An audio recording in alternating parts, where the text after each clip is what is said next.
که یا عمر یک با تو از اسلام یک لباس فرسوده و یک لباس کهنه و درشت دغل رسیده است، بس تو یک اندیشه کن، تو آدم عاقل هستی.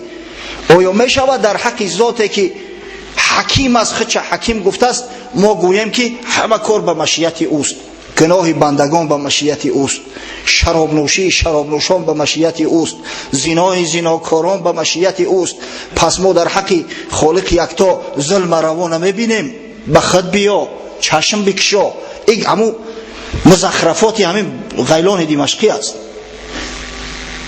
و در جواب حضرت عمر ابن عبدالعزیز با دلیل حجت‌های بسیار راسخ قوی از قرآن جواب این بدگه را داد. باره وقتی که هر در روبرو میشیشتن و مزخرفات خود شروع کرد غیلان، گفت یک سوال دارم، همین سوال جواب بگو انشاءالله خودش مسئله حل می شود. و حضرت عمر ابن عبدالعزیز سوالش کرد، بگو که آیا خداوند در ازل، یعنی که مخلوقات خلق نکرده، از اعمال بندگان آگاه بود یا نه؟ گفت بله.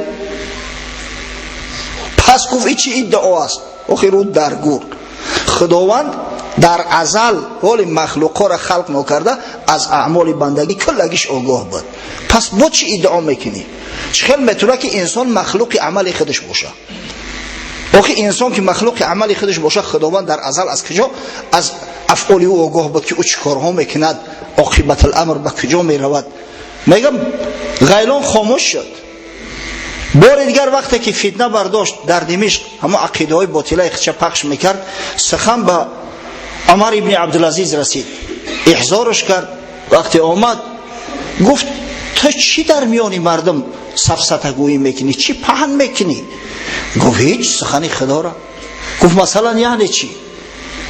همه آیه را که ما خوندیم همون را خوند از سوره انسان، که ما انسان از آبی منی، از یک قطره آبی منی خلق کردیم و او را امتحانش میکنیم، از این خاطر به انسان گوش، شنوایی و بینایی دادیم، ما هدایتش کردیم، خواه شکرگزار شود، خواه کفران نعمت کند. عمر گفت در اینجا خاموش نبست، دوام دادم میگه یک سوره را خواندم، میگه خواند و 10 سوره آخرش مانده بود، جایی که خداوند میگه اعوذ بالله من الشیطان الرجیم و ما تشاءون الا ان یشاء الله ان الله کان علیما حکیما.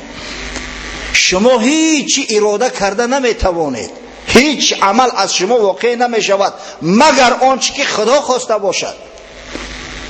بدرستی که خداوند علیم است، بسیار داناست و حکیم و کاردان است.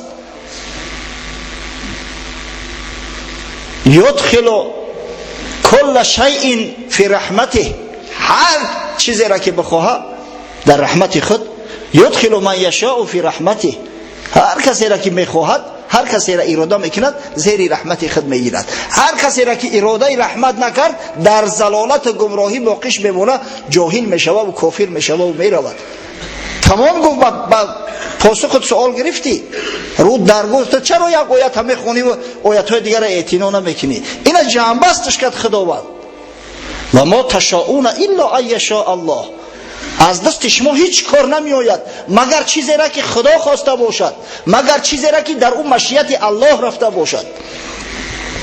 اما وقتی که حضرت عمر ابن عبدالعزیز از دنیا رفت و به تخت سلطنت هشام ابن عبدالملک اومد، این هشام مثل عمر ابن عبدالعزیز دانشمند نبود که قطعی بیست بحث مناظره کرده.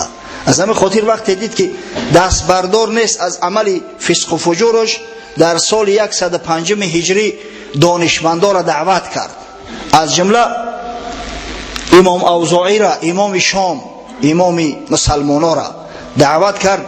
گفت که همین بدگهر قطعی گپ زنه، ای چی دعوت باطله داره، اثباتش کنه. و اوزاعی 3 سوالش کرد به غیلان، گفت گوش کن، آیا خداوند امری را که بندگان از اون نهی کرده است کسی را به کردنش مجبور میکند؟ سوال دیگم، آیا خداوند وقتی که امر میکند با انجام دادن کار، آیا کسی را از همون کار منع میکنه؟ باز میداره. سیم، آیا امری را که پروردگار حرام گردانده است برای بندگانش، آیا به کسی کمک میکنه که همون کار حرام انجام بده؟ دیگر خاموش ماند، زبانش لال گشت، اوضاعی گفت این زندیق است، کافر است و گرفتن دارش کشیدن این بدگهران در سال 105 هجری. اما تأثیرات چون در مذهب معتزلیه اثر کرد، همین مسئله عدل. اگر خدا امکان بده وقتی که در موضوع معتزلی ها و عقیده اونا که رسیدیم بعد این صحبت ادامه خواهیم داد. فقط معتزلی ها تا حد اینا ابله جاهل نبودن، معتزلی ها زیرک بودن. معتزلی ها نمیگفتن که انسان خالق کل اشیاست، انسان خالق اعمال خود است. نه، معتزلی ها میگویند که انسان خالق اعمال بد است، عملهای بدی که میشود از انسان خودش واقع میشود، اما عمل نیک حسنه ای که هست او از جانب پروردگار است. فإن أصابك حسنة فمن الله و این اصابك سیئة فمن نفسك. اگر عمل حسنه به شما اصابت کرده رسید و از جانب خداست، اما کاری بد شما گرفتار گشتید او از جانب نفس خود شما می شود. آیه قرآن تحریف نموده و دیگرگون نموده، یعنی که معناش دیگر کرده و عوض کرده در میان مردم جور می زدن با کلمه عدل که خداوند عادل است. نسبت خدای تعالی گفته نمی شود که مثلا کفر یک بنده به مشیت خدا شده باشد. خب اگه چی فرقیت است بین کسب و بین خلق؟ خلق آفرینش از هیچ چیزی را پیدا کرده نمیگویند. اصلا هر عملی که بنده میکند، جمیع اعمال بندگان، خواه حرکت باشد خواه سکون باشد، حقیقتا کسب خودی بنده است. اما خداوند تعالی آفرنده همین اعمال است. علما تحقیق میکنند. این سخن حضرت امام اعظم ابو حنیفه است در فقه اکبر. یعنی چی؟ یعنی میگویند که وقتی که بنده کاری را میخواهد شروع کند، وقتی که سعی تلاش برای انجام دادن کاری میکند، خداوند همون را میآفرد. از جمله امام بیضاوی میگوید هر وقتی که بنده برای انجام دادن کار عزم مصمم گرفت، الله بزرگ او عمل می آفریند و خلق میکند. امام سعد تفتازانی در شرح عقاید نصفی آورده است که کسب بندگان چیزی را میگویند که بنده برای انجام دادن او سعی تلاش به خرج میدهد و خداوند او را خلق میکند. مثلا اگر ما گوییم که هر عملی که بنده میکند از خودش وابسته است و خودش خالق است، بسیار گپی بی معنی می شود. اما میخواهند که پرزیدنت باشند، همه میخواهند که ثروتمند باشند، همه میخواهند که یگان مصیبت بالای سرشون نیاید. اما ما حیات همه بینیم که چنین نیست. با همون کسای دعوه میکنند که بنده تقدیرساز خودش است، میبینی که با شیماشو کندگی و 100 پرگی در پشت شیماشو زده است. آخه وقتی تو تقدیرساز خودت هستی خطاب وای نمیکنی که شیمی کندگی نپوشی. از همین خاطر این عقیده را ما میگیم عقیده باطله است. و بین اهل سنت و الجماعه چی یک سخنی نه که برای ما و شما، برای تعلیم ما و شما پیشنهاد کردن. بنده کاسب است، خدا خالق. خالق از کاسب چی فرق دارد؟ کاسب در عمل کردنش به وسیله احتیاج دارد. هر کنسترکتور، هر عالمی بزرگی که چیزی تحقیق کرده است اگر بگیره، او بیچاره احتیاج دارد به مصالح ساختمانی، احتیاج دارد به قوه کاری، احتیاج دارد به مبلغ صرف.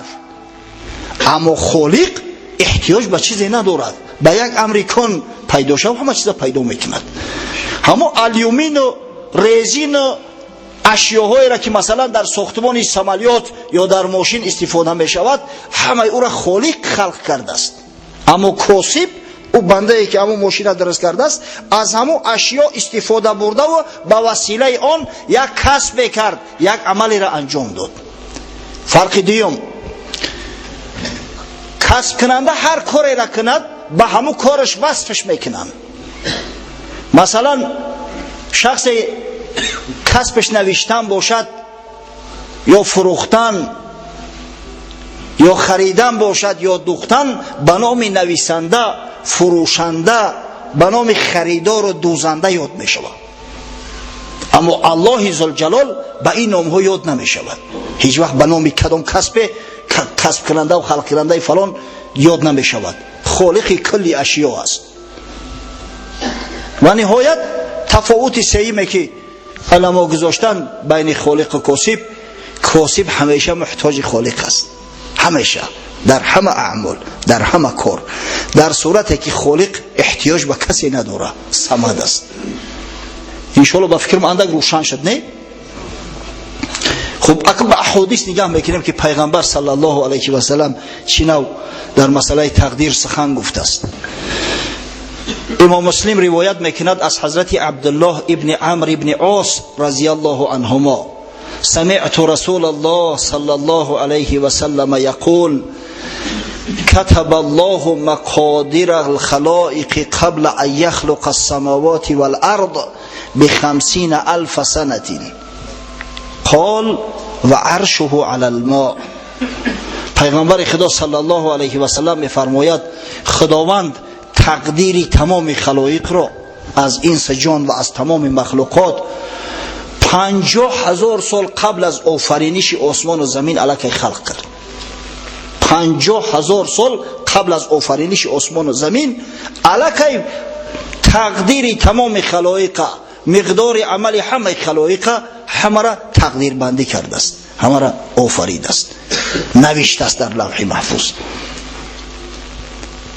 ببینید حضرت عباده ابن صامت انصاری صحابی پیغمبر صلی الله علیه و سلم روایت میکند بار رسول الله صلی الله علیه و سلم فرمودند: ان اول ما خلق الله القلم.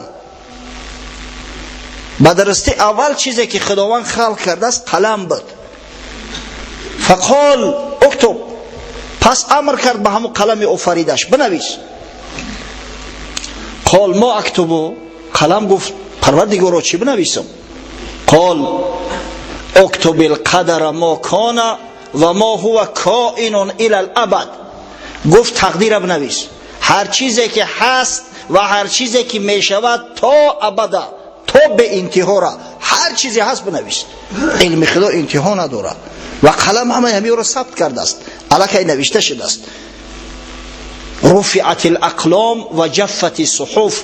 یا تا باشه یک 2 هفته پیش در این موضوع صحبت کرده بودیم همین حدیث که پیغمبر گفت الکی قلمی که تقدیرها را می نوشت برداشته شده است، الکی صحیفه ها خشک شدگیان، تقدیر خدای تعالی الکی رفته است و کسی او را عوض کرده نمیتونه اگر تقدیر مطلق باشد. حضرت عبدالله ابن مسعود رضی الله عنه روایت میکند: حدثنا رسول الله صلی الله علیه و سلم و هو الصادق المصدوق. پیغمبر خدا صلی الله علیه و سلم پیغمبری که صادق است، هر سخنی گفته است تصدیق خود یافته است، برای ما حدیث کرد: ان احدکم یجمع خلقه فی بطن امه 40 یوما نطفه ثم يكون علقة مثل ذلك ثم يكون مضغة مثل ذلك. هر کدام شما گفت پیش از آن که اعضاهات ظاهر شود، پیش از آن که صاحب انگشت دست پا و سر بینی گردید، در زهدان در بچه‌دان مادر تو 40 روز به شکل نطفه میمونه. نطفه همون سپرما، همش یک سپرماتوزوید میمونه.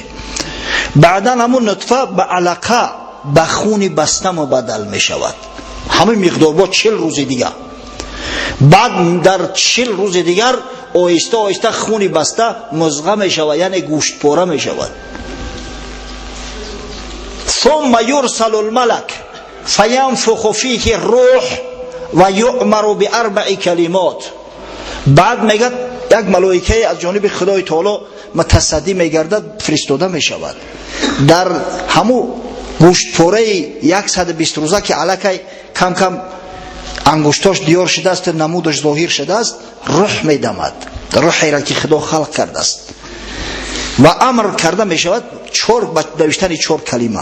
بعضی شارح‌ها میگن که ملک قبل از او که بیاید روح در بدن آدم بدمه، اول لوح محفوظ میروه، تقدیر همو بنده را میبینه که چی مقدار زندگی میکنه، چی کار میکنه، چی نو میبره، از خود چی کارها نشان میده، جنتی است یا دوزخی، همه را رونویس میکنه، حفظ میکنه و بعد میوره مینویسه. همو دینکه ما و شما دا همه همین نوشتگی است. امروز عالمای طب میگن که اگر همو دینکه را رسشفروت کنیم 500 کتاب میشود، هر کدومش 900 صحیفگی، یا 900 کتاب میشود، هر کدومش 500 صحیفگی. تمام عملهایی که با ما میشود، هر بیماریه که در آینده ما را انتظار است، همش در همون دینکه اومده است. همه بیماری‌های ارثیه که در اجداد و اولادی 70 پشتاد رفته است، همش نوشتگی است. ببینید امروز علم هم اثبات کرده است. یؤمر باربع کلمات بکتب رزقه و اجله و عمله و سعید او شقی. 4 تقدیرش نوشته می شود. اولش رزق روزیش، چی نو زندگی میکنه، آیا رزقش فراخ است، بویای کمبغل نویسن. اجلش کی میبره در کجا، عملش چی نو عمل میکنه، و دوزخی یا جنتی بدنش همون وقت الکی ثبت میشود. وقتی طفلک 120 روزه در بطن مادر است، بعد حضرت صلی الله علیه و سلم سوگند یاد کرد، فوالذی لا اله غیره ان احدکم لیعمل بعمل اهل الجنه حتی ما یکون بینه و بینها الا ذراع فیسبق علیه الكتاب فیعمل بعمل اهل النار فیدخلها.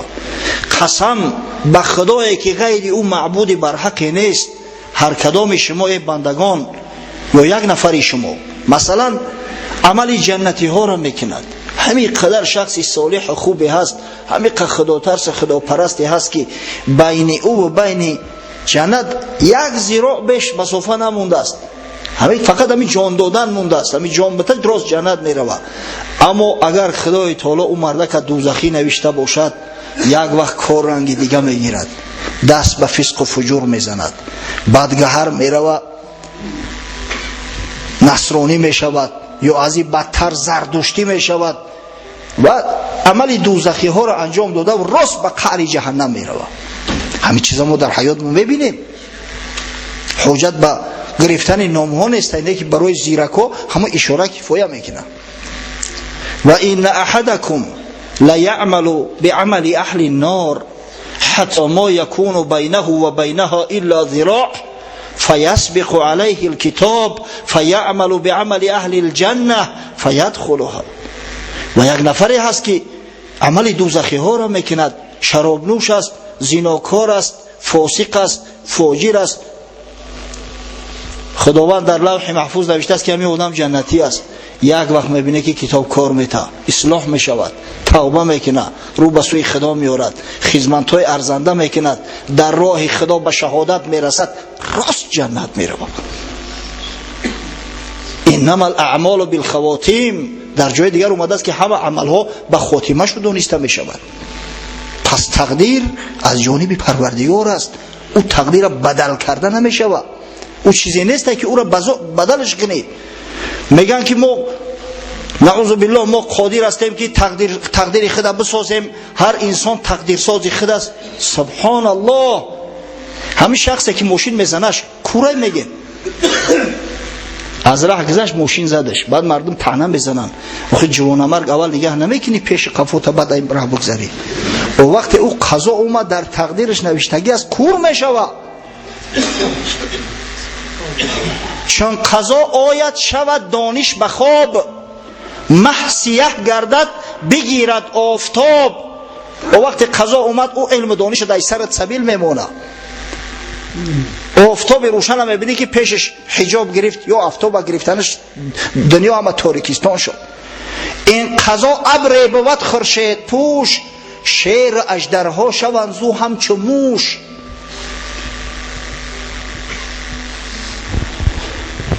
از این خاطر عقاید قدریه، عقاید معتزلیه درباره اون که انسان گویا خالق کرداری خود است، اعمال بد از جانب خود انسان واقع می شده باشد، یک سفسطه بیش نیست. این عقیده اهل سنت و الجماعه نیست. در مقابل قدریه یک فرقه ظهور کرد با نام جبریه. جبریه اینا را جبری ها میگویند. چرا جبری؟ از برای آن که میگویند انسان قدرت ندارد هیچ کاری را انجام بده. انسان مثل همون درخت است، مثل که همین درختی بیچاره قدرت ندارد یگان کار انجام بده، انسان هم همون خیل است. حتی همون جنبیدن درخت هم با وزیدن باد مناسبت دارد. انسان هم هر کاری میکند، هر حرکتی میکند، همه از جانب خداوند مقدر است. از همین خاطر انسان جبران هر کاری را بکند میکند. انسان اختیارش در دست خودش نیست. این جبری ها متاسفانه در جامعه بسیار ریشه دووندن. ولی عمر خیام هم میخونیم بعضی رباعیاتش از عمر خیام جبرگرایانه هستند، جبری هستند. مثل که جای میگد یا رب تگیلم سریشته من چی کنم، پشم قصبم تریشته من چی کنم، هر نیک بده که آید از من به وجود، تو بر سری من نوشته ای من چی کنم. از این نوجوان مردی زیاد میشه که خودت گناه کنی و با خداوند نسبتش بدی دیگر سپرتوی که از دستی من چیکار می اومد چی کنم. سبحان الله. خداوند میگه اینا هدیناه السبیل، ما ترا صاحب چشم و گوش و بینی و عقل فراست خلق کردیم، ما ترا هدایتت کردیم، راه درست نشان دادیم. چرا به راه درست نرفتی؟ وقتی که به راه درست نرفتی عیب است که مثلا تو بهانه کنی که در تقدیرم نوشته بود از دستی من چیکار می آیم. حضرت مولوی یک قصه دارد، یک قصه نه شرح توضیح داده است بیچاره. همیش بر ضد جبری ها اختیار هست ما را بیگمان، حیث را منکر نتوانی شد از آن. هر یکی ما و شما به یگان شک شبهه اختیار داریم. خداوند ما را مختار خلق کرده است. حیث را منکر نتوانی شد از آن، سنگ را هرگز نگوید کس بیا، از کلوخ کس کجاب جوید جفا یا وفا. یگان کس سنگ میگه که سنگ بیا با پیش مکو، او سنگ قدرت ای کار کردن نداره. از همین خاطر میره خودت سنگ میگیری میوری. برزگاه را کس نگوید هیم بپر، یا بیا ای کور تو بر من نگر. یگان کس برزگاه میگه کشش بگه که بپر، برزگاه بیچاره پریده نتونه، در حیز قوتش نباشد پریدن، چه خیلی او را مجبور میکنی که بپر. یا یک کور بگو که تو بیا نگاه کن ریش فشی ما را نگاه کن چقدر زیبا و آزاده، چشم بینا نداشته باشد. این که گویی این کنم یا آن کنم، این دلیل اختیار است ای صنم. همون نقشه های میکشی که پگه او کارا میکنم یا حوزی از مسجد میبرم فلان کارا میکنم، همه قدش دلیل است بر اینکه خداوند ترا اختیار داده است، ترا مختار خلقت کرده است، یعنی صاحب اختیار جزئی هستی.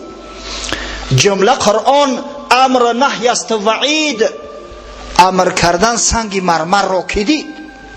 قرآن ببینه همه امر خدا است، امر میکنه یا از یک کار نهی میکنه یا وعدت میته یا وعید میکنه. یگان که سنگ مرمر امر میکنه که اگر راست نبشتی قورت میکنم، او سنگ مرمر چی را میفهمه؟ پس ما صاحب اختیار هستیم.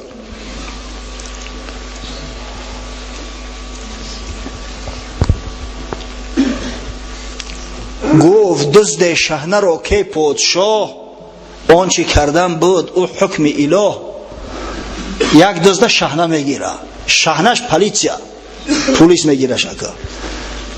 دزد گفت که ای مردک خوب، همه کارم من با تقدیر خدا کردم، در پیشوریم نوشتگی دست در تقدیرم همه دزدی را کردم، اگه بیام ترا مردک خوب شد جواب موته. گفت دزد شحنه رو که پادشاه آن چی کردن بود آن حکم اله. گفت شحنه آن چی من هم میکنم حکم حق است عید چشمی روشنم.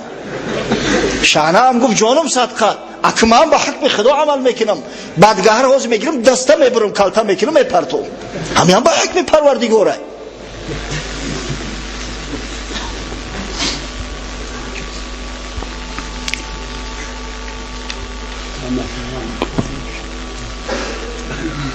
از دکان اگر کسی تر ببرد کیم به حکم ایزی دست ای باخیرت، بر سرش کوبی دو سه مشتی کره، حکم حق این از کینجا باز نه.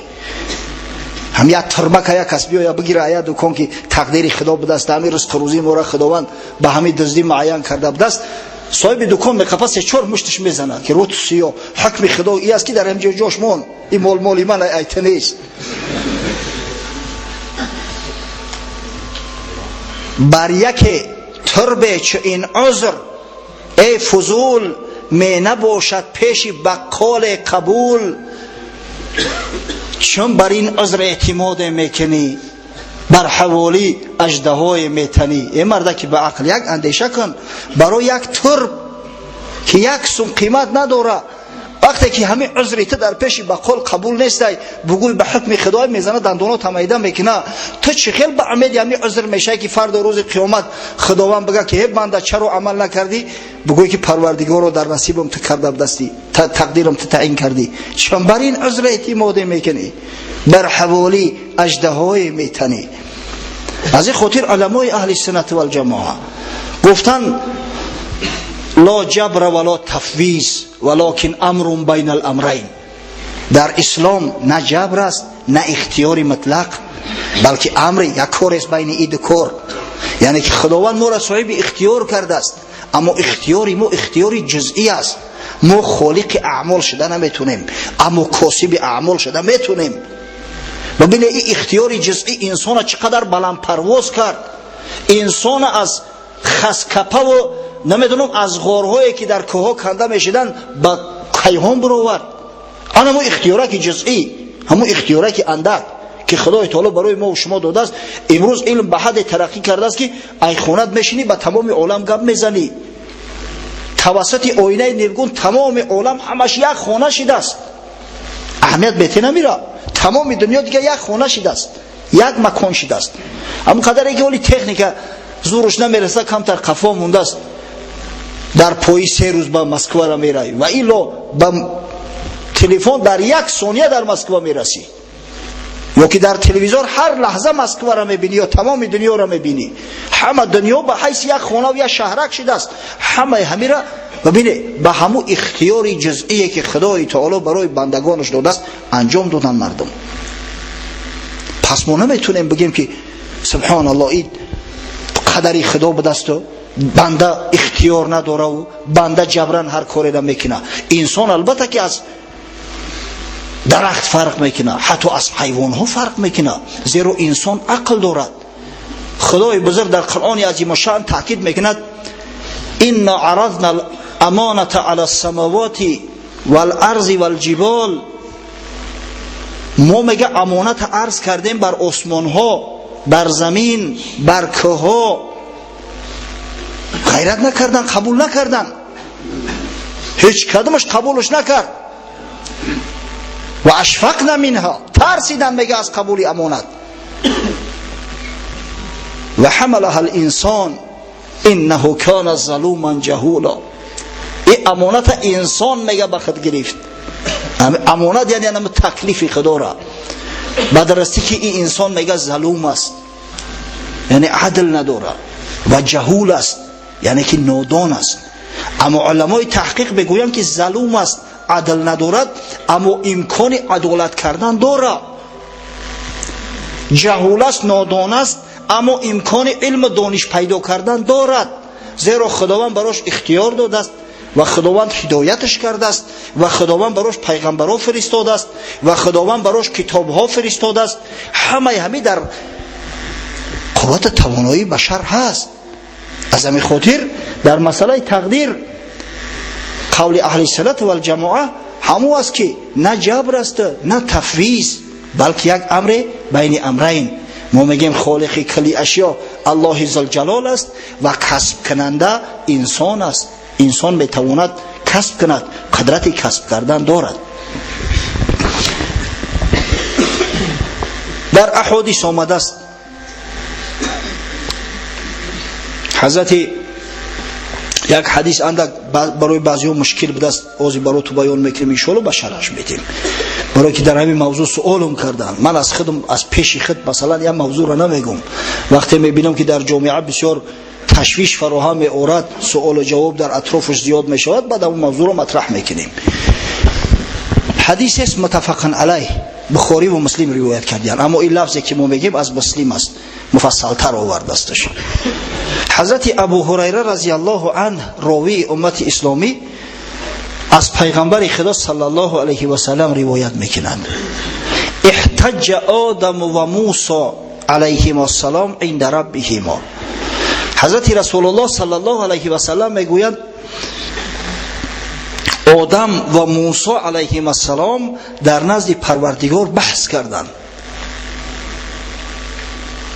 ابن حجر عسقلانی در فتح الباری میگه یعنی در قیامت بحث کردن. فحج آدم و موسی، حضرت میگه در همین بحث آدم دست بالا بود، آدم غلبه کرد، آدم علیه السلام. قال موسی انت آدم الذي خلقك الله بيده ونفخ فيك من روحه واسجد لك ملائكته و اسکنک فی جنته. تو میگه آدم هستی، ابوالبشری هستی که خداوند خلقت کرد، در تو روح خلق کرده شد دمید، ملائکه های نازنینش امر کرد اومدن در نزد تو سجده کردن، تو را در جنتی بی نظیر جای کرد. ثم احبطت الناس بخطیئتک الى الارض. بعد اخی چیت بگم گفت با خطای کردگی فرزندای بیچاره تا از جنت کشیدی بروردی در زمین پرتافتی، مقصد به عیب تو امروز ما هممون زمینی شدیم و رفتیم. حضرت خواجه حافظ میگه من ملک بودم و فردوسی بر این جایم بود، آدم آورد بر این دیر خراب آبادم. ما مثل ملک در جنت بودیم، آدم علیه السلام گرفت همین داری فانی و داری خراب برا گرفت آورد. حضرت موسی را همون سخن گفته است که این قدر نعمت خدا برا داد، تو خطا کردی بیچاره فرزندات در بلا موندی. فقال آدم علیه السلام انت موسی الذي استفاك الله برسالته و بكلامه و اعطاك الالواح فيها تبيان كل شيء و قربك نجيا. گفت بچه جان تو همون موسی بنی اسرائیل هستی که خدای تعالی تو را به پیغمبری برگزید، با تو تکلم کرد به واسطه، با تو لوحا عطا کرد که در او تمام اشیا، تمام احکام خدای تعالی بیان کرده شدند. تو را از مقربان خود گردانید، در کوه طور با تو تکلم کرده، سخن گفت. فبکم وجدت الله کتب تورات قبل ان اخلق. گفت خداوند تورات چقدر پیش از تولد شدن من، خلق کردن من ثبت کرده است، نوشته است. حضرت موسی گفت ب40 عاما. گفت یا آدم 40 سال پیش از خلق کردن تو خداوند تورات نوشت. قال فهل وجدت فيها و عصى آدم ربه فغوا. گفت ای موسی در تورات دیدی که خداوند بزرگ میگه که آدم به خداوند عصیان کرد، مرتکبی مقصد جرم شد، همه گپ در تورات دیدی نوشتگی است. گفت بله. گفت پس تو مرا ملامت میکنی برای کاری که خداوند 40 سال پیش از خلق کردن من در نامه اعمالم نوشته است که آدم عصیان میکنه و از جنت رانده میشه، تو مرا برای همین کار میگه ملامت میکنی؟ و میگه فحج آدم و موسی علیه السلام. در بحث غلبه جانب آدم علیه السلام بود. حضرت موسی خاموش ایستاد. اما خاموش ایستادن این معنی او را نداره که آدم علیه السلام بگه که خداوند در تقدیر من نوشته استش، از همین خاطر من امکان علاج او را عوض کردن نداشتم. نه، اینجا ملامت کردن حضرت موسی از جانب پدرش آدم علیه السلام به او خاطر است که میگه ای موسی، تو میدونی که من در بدل یک جرمی که مرتکب شدم مدت 1000 سال توبه کردم، گریه کردم، ناله کردم و خداوند ما را عفو کرد و در تمام کتب آسمانیش این را ثبت کرد، از جمله در تورات هم اومده است که خدای تعالی گناه ما را آمرزید. تو حالی ما را طعنه میزنی برای هم کاری کردگی؟ معنای گپ ای است. هیچ کدام ما و شما نمیتونیم بگیم که خدای تعالی نوشته استش ای دستی ما چی میوید. سبحان الله، این خیلی گپ نیست، این گپ جنایت است. و آدم علیه السلام هم این گپ نگفت. گفت ربنا ظلمنا انفسنا و این لم تغفر لنا و ترحمنا لنکونن من الخاسرین. پروردگارا گفت بر جان خود ظلم کردیم، عصیان کردیم، سرکشی کردیم. اگر تو گناه من نبخشی، اگر تو هدایتم نکنی و مغفرت نکنی، هر آینه من از زیانکارا هستم، در عذاب و مشقت باقی میمونم. و مدت 1000 سال گریه و ناله کرده، از خدا توبه طلبید و خداوند گناهش بخشید. از پدر آموز ای روشنجبین، ربنا گفت ظلمنا بعد از این. از پدر تعلیم بگی، نه بهانه کرده، نه تقصیر جست، نه بنای مکر حیلت برفروخت. حیله نکرد که پروردگار خود پیش از خلق کردن من در نامه اعمالم ثبت کردم دست که به دستی که من جنایت میکنم و مقصد سرکشی میکنم به جزا گرفتار میشم. ایگه پنه گفت. باز آن ابلیس مکر آغاز کرد که بدم من سرخرو کردیم زرد، رنگ رنگی توست صباغم تویی، اصلی درد و آفت و داغم تویی. شیطان سرکشی کرد. سبب رد شدن مردود شدن شیطان ای است که جوانمرگ شیطانی بدگهر به کله نگرفت گناهشا. گفت ربی بما اغویتنی، پروردگارو به سبب آن که مرا در اغوا انداختی. نگفت که گناه از خودم شده است، بلکه گناه را به دیگران نسبت داد. بر درخت جبر تا کی برجهی، اختیار خیش را یکسنیهی. رو بخوان ربی بما اغویتنی، تا نسازی بدی و ره کج نزنی.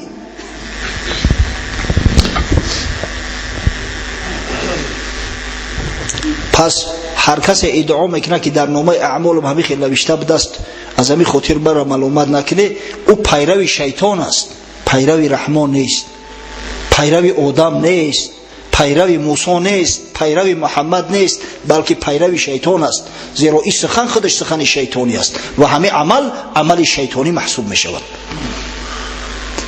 حضرت رسول الله صلی الله علیه و سلم بار همراه اصحاب بزرگوار نشسته بودند. حدیث متفق علیه است، بر روایت از علی رضی الله عنه که رسول الله صلی الله علیه و سلم فرمود ما منکم من احد الا وقد کتب مقعده من النار و مقعده من الجنه. گفت هر کدام شما جاهاتون نوشتگی است، علاج نداره. هر کس جنتی ها نامشو در جنت ثبت است، دوزخی ها نامشو در دوزخ. صحابه ها گفتن یا رسول الله افلا نتکل علی کتابنا و ندع العمل. ای حبیبی خدا، گفتن در این صورت عمل چی لازم است؟ پس ترک عمل میکنیم، توکل به کتابو میکنیم. هر کس جنتی باشه جنت میروه، هر کس دوزخی باشه دوزخ میروه. عمل چی لازم بده است؟ قدر جان غم دادن چی لازم بده است؟ حضرت گفت اعملوا فکل میسر لما خلق له.